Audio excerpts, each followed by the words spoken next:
10 WWE heel turns जो actually justified द। Be sure to subscribe और नोटिफिकेशन बेल दबाना ना भूले डेली रेसलिंग वीडियोस के लिए। Number 10 Becky Lynch 2018। WWE का बड़ा plan Becky Lynch versus Charlotte Flair feud के लिए 2018 में ये था कि लिंच हील बने, लेकिन प्रॉब्लम ये थी कि लिंच हील होने के बावजूद अपनी एक्स बेस्ट फ्रेंड से गुस्सा होने का पूरा हक रखती थी। ओरिजिनली समर स्लैम 2018 का match Lynch versus Carmella for SmackDown women's title होने वाला था, लेकिन फ्लेयर को मैच में ऐड कर दिया गया और नेचुरली इसे दोनों के बीच टेंशन आ गया। मैच में लिंच टाइटल जीतने के सिर्फ कुछ सेकंड्स दूर थी जब फ्लेयर ने चांस का फायदा उठाया और मैच खुद जीत लिया। मैच के बाद लिंच स्नैप हो गई और फैंस ने उसके एक्शंस पर जबरदस्त चीयर किया क्योंकि वो जस्टिफाइड लग रहे थे। WWE ने काफी कोशिश की कि फैंस लिंच को बू करें, लेकिन जितने ज्यादा प्रोमोस लिंच देती गई उतने हाई फैंस को उसकी बातें सही लगने लगी। कुछ महीनों बाद लिंच WWE की सबसे पॉपुलर नाम बन गई।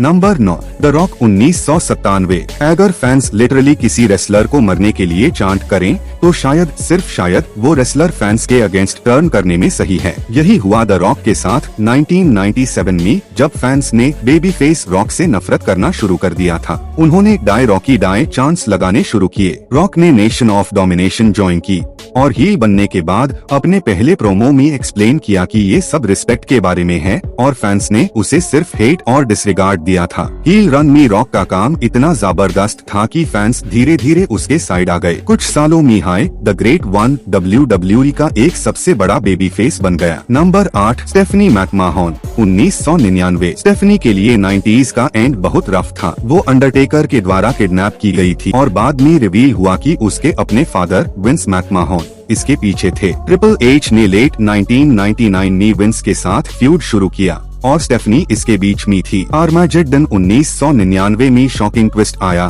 स्टेफनी ने ट्रिपल एच का साथ दे दिया और रिवील हुआ कि दोनों मिलकर WWE टेकओवर का प्लान बना रहे थे। रॉ के अगले एपिसोड में स्टेफनी ने विंस से कहा कि ये सब तुम्हारी वजह से हुआ, तुमने मुझे खतरा में डाला अपने फेड के लिए और कभी रिमोर्स नहीं दिखाया। इसलिए शुरू में स्टेफनी फैंस की नजर में एक तरह से हीरो थी, इस वजह से उसका हील टर्न जस्टिफाइड लगता था। Number 7 Bret Hart 1997। Bret Hart का हील टर्न 1997 में एक बड़ा रिस्क था। हार्ट सालों से WWE का टॉप बेबी फेस था, लेकिन जब कंपनी एजियर प्रोडक्ट की तरफ जाने लगी फैंस उसके स्क्वीकी क्लीन पर्सोना से बोर होने लगे। रेसलमेनिया 13 में ऑफिशियल हील टर्न हुआ जब क्राउड ने स्टोन कोल्ड स्टीव ऑस्टिन को अपना न्यू हीरो बना लिया और हार्ट को साइड कर दिया। ऑस्टिन उसकी लाइफ हेल बना रहा था तो नेचुरली हार्ट ने फैंस के अगेंस्ट बोलना शुरू किया। फैंस ने ऑस्टिन को राइट माना और हार्ट को रॉन्ग, जो हार्ट के पर्सपेक्टिव से बिल्कुल अनफेयर था। थैंकफुली हील टर्न फ्लॉप नहीं हुआ। हार्ट का हील रन अंडररेटेड था और उसकी हर बात में वेट और जस्टिफिकेशन थी। नंबर 6 क्रीज जेरिको 2008 के पहले हाफ में क्रीज जेरिको एक अजीब फेज में था। 2007 में बेबी फेस रिटर्न के बावजूद उसमें कुछ मिसिंग था। जेरिको HBK और बाटिस्टा के फ्यूड में इन्वॉल्व हुआ, जहां HBK ने सबको बिलीव करवा दिया कि वो इंजर्ड है जबकि वो नहीं था। फैंस ने HBK का सपोर्ट किया